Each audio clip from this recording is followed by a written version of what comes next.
60 రోజుల్లో మీతో ఇంగ్లీష్ అద్భుతంగా మాట్లాడిస్తాం. వెంటనే కాల్ చేసి జాయిన్ అవ్వండి.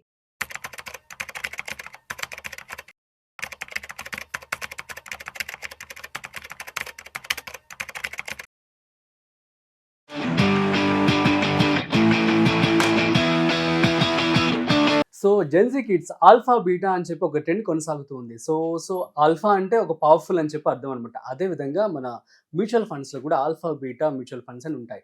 So what ever it is, మీరు ఇన్వెస్ట్మెంట్ చేసే ముందు ఎటువంటి జాగ్రత్తలు తీసుకోవాలి, అసలు ఆల్ఫా బీటా అంటే ఏంటి మ్యూచువల్ ఫండ్స్లో, ఈ విషయాలని కూడా ఇవాళ మనతో చెప్పడానికి financial expert planner so Madhavi Reddy గారు మనతో ఉన్నారు. సో వారి మాటల్లో మరింత సమాచారం అడిగి తెలుసుకుందాం. హాయ్ మ్యామ్, నమస్తే. నమస్తే అండి. Yeah ma'am, so alpha beta Gen Z kids కి ఇప్పుడు బాగా ట్రెండ్ అయ్యే వర్డ్ అన్నమాట. అవునవును. సో మనం ఇప్పుడు మూవీస్ లో కూడా బాగా యూస్ చేస్తున్నారు ఈ ఆల్ఫా వర్డ్.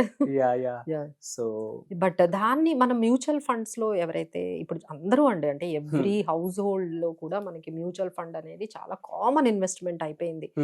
బట్ ఏంటంటే they are feeling it is very easy.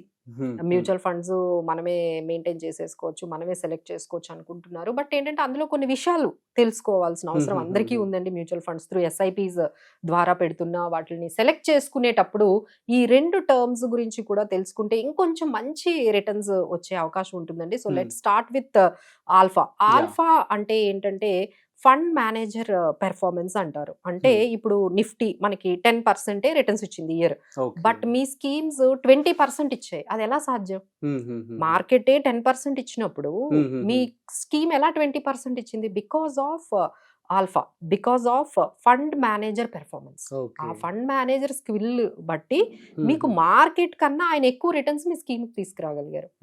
So definitely we have to choose those stocks which are alpha is higher, where fund performance of the మన fund manager performance is higher.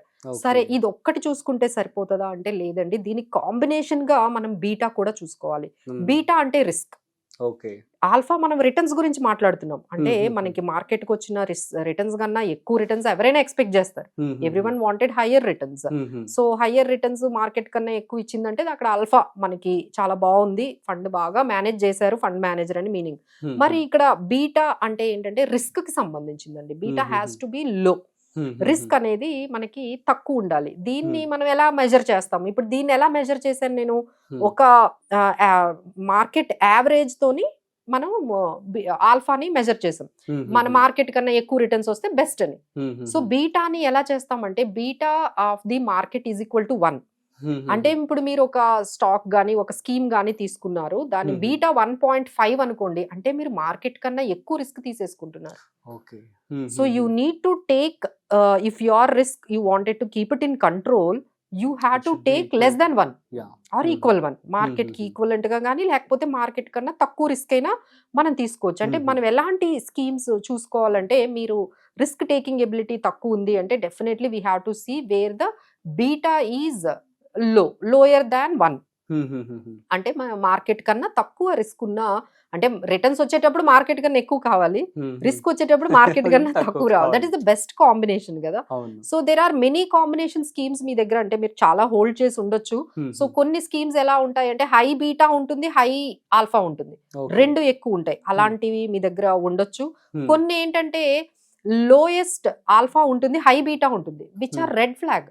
అంటే మీకు risk ఎక్కువ ఉంది, returns తక్కువ వస్తున్నాయి, which you need to come out కదా. అలాంటి మనం ఉండకూడదు. అలాంటి కాంబినేషన్స్ అలాంటి స్కీమ్స్ లో మనము ఉండకూడదు. Where your beta is higher but alpha is lowest. అంటే మీ రిటర్న్స్ కన్నా మీ రిస్క్ ఎక్కువ ఉంది. అలాంటి స్టాక్స్ మనకి, అలాంటి combinations for the mutual funds is red flag అనుకోండి. So what is the best combination అనుకుంటే హయ్యర్ రిటర్న్ అంటే higher alpha, lowest beta, this is the best combination అండి. సో ఎప్పుడైనా మీరు స్కీమ్స్ సెలెక్ట్ చేసుకునేటప్పుడు మీరైతే సెలెక్ట్ చేసుకోవచ్చు. నిజంగా ఇలాంటి ఐడియల్ కాంబినేషన్ ఉంటుందా అంటే డెఫినెట్లీ ఉంటున్నాయండి. మార్కెట్లో ఇలా హయ్యెస్ట్ ఆల్ఫా ఉండి లోయెస్ట్ బీటా ఉన్న కొన్ని నేను ఇక్కడైతే స్పెసిఫై చేస్తాను. సో లెట్స్ సే ఎగ్జాంపుల్ మనకి హెచ్డిఎఫ్సి ఫోకస్డ్ ఫండ్ ఉందనుకోండి, దాని బీటా 0.76 అంటే 1 కన్నా తక్కువ. అలానే ఆల్ఫా చూసుకుంటే 10.91 అంటే మార్కెట్ కన్నా 10% ఎక్కువ ఇచ్చి.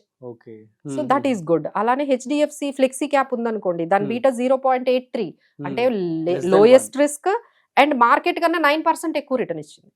So it's good. అలానే పరాగ్ పరేక్ ఫ్లెక్సీ క్యాప్ కూడా వాటి బీటా చూస్తే మనకి 0.98 ఉంది, అలానే 0.75, అలానే వాటి రిటర్న్స్ చూస్తే 6% మార్కెట్ కన్నా ఎక్కువ రిటర్న్స్ వచ్చాయండి. ఇలాంటివి చాలా మార్కెట్లో మనకి డిఫరెంట్ కాంబినేషన్స్లో మనకి అవైలబుల్గా ఉన్నాయి. బట్ మేము చెప్పిన ప్రకారం మీరు కూడా అంటే ఓన్గా మీరు కానీ చేసుకున్నట్లయితే ఈ పారామీటర్ మీకు చాలా ఉపయోగపడుతుంది. So where the combination for the mutual fund scheme should be between highest alpha and lowest beta అలాంటివి మనకు ఉంటాయండి. మీకు మరీ ఎక్కువ రిస్క్ తీసుకునే కెపాసిటీ ఉందంటే హైయెస్ట్ ఆల్ఫా హైయెస్ట్ బీటా కూడా తీసుకోవచ్చు. బట్ ఏంటంటే రిస్క్ తీసుకునే కెపాసిటీ అగ్రెసివ్ గా ఉన్న వాళ్ళంటే ఇప్పుడు ఈ స్మాల్ క్యాప్ స్కీమ్స్ ఇలాంటివన్నీ కూడా మనకి సెక్టార్స్ స్పెసిఫిక్ ఇలాంటివన్నీ కూడా మీకు డెఫినెట్లీ హైయెస్ట్ బీటానే ఉంటుంది, రిస్క్ ఎక్కువ ఉంటుంది, బట్ రిటర్న్ కూడా ఎక్కువ ఉంటుంది. బట్ ఇవన్నీ మేడం మా వల్ల కాదు, అసలు ఇదంతా కొంచెం కన్ఫ్యూజ్డ్ గా ఉంది అనుకుంటే బెటర్ అండి. You better take the help of the experts while picking up the schemes. మనకి స్కీమ్స్ అలానే చాలా మంది ఏం చేస్తున్నారంటే ఇప్పుడు అంతా ఈటీఎఫ్స్ కొనేస్తున్నారు. వాళ్ళంతా ఏమనుకుంటున్నారంటే ఇది చాలా లోయెస్ట్, ఇందులో రిస్క్ ఉండదు అనేది వాళ్ళ మైండ్ లో పడిపోయిందండి. ఈటీఎఫ్ అంటే మనం ఏం చెయ్యక్కర్లేదు, అది ఇండెక్స్ మనం బై చేస్తున్నాము, ఇండెక్స్ లో ఏ స్టాక్స్ ఉంటే ఆ స్టాక్స్ ని బై చేసేస్తున్నాం అని అన్ని రకాల ఈటీఎఫ్స్ ఉంటున్నాయి చాలా మంది దగ్గర. అసలు ఇన్ని ఈటీఎఫ్స్ ఉండడం వల్ల అది మంచిదేనా అంటే డెఫినెట్లీ నాట్ అని చెప్పొచ్చండి. ఎందుకంటే ఇప్పుడు మనం మ్యూచువల్ ఫండ్స్ లో పెట్టేది డైవర్సిఫికేషన్ కోసం, different mid cap, small cap, large cap. So ETFs లో ఏం చేస్తున్నారంటే మీరు నిఫ్టీ 50 కొంటున్నారు, నిఫ్టీ 100 కొంటున్నారు, అందులో ఏంటంటే సేమ్ స్టాక్స్ ఉంటాయి. సో ఒకటే స్టాక్స్ ని మీరు బై చేస్తూ ఉన్నారు. Maybe you are thinking I'm buying different ETFs, కానీ అందులో మీరు స్టాక్స్ చూసుకుంటే అవే రిపీటెడ్ ఉంటాయి. సో మీ దగ్గర 5 స్కీములు ఉంటే 5 స్కీముల్లోనే అదే స్టాక్ ఉంటుంది. సో దానివల్ల మీకు డైవర్సిఫికేషన్ అనేది అంత ఎక్కువగా జరగకపోవచ్చండి. ఇది కూడా మీరు అందరూ కూడా చెక్ చేసుకోవాలి. ఎవరైతే ఈటీఎఫ్స్ కొనుక్కున్నారో నిజంగా అంత పర్ఫెక్ట్ గా డైవర్సిఫికేషన్ జరుగుతుందా, లేదు రిపీటెడ్ స్టాక్సే అన్ని ఈటీఎఫ్స్ లోని ఉంటున్నాయా, అదైతే కొంచెం మంచిది కాదు.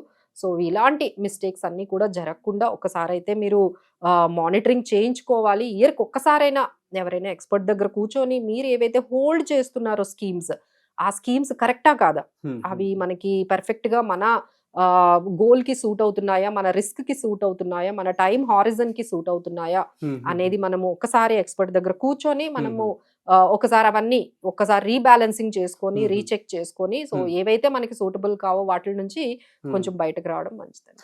Super ma'am. సో మంచి క్లారిఫికేషన్ ఇవ్వడం జరిగింది. సో గైస్ మీ అందరికీ కూడా అర్థమైంది కదా. సో మరి ఎవరైతే ఆల్ఫా బీటా పీపుల్ ఇన్వెస్ట్మెంట్ చేస్తూ ఉన్నారో కామెంట్ చేయండి. అట్ ది సేమ్ టైం ఎవరికైతే డౌట్స్ ఉన్నాయో సో మీరు కూడా కామెంట్ చేయండి. సో దట్ మ్యామ్ మీకు రిప్లై ఇవ్వడం జరుగుతుంది. సో ఈ విధంగా మీరు డెసిషన్ తీసుకోండి.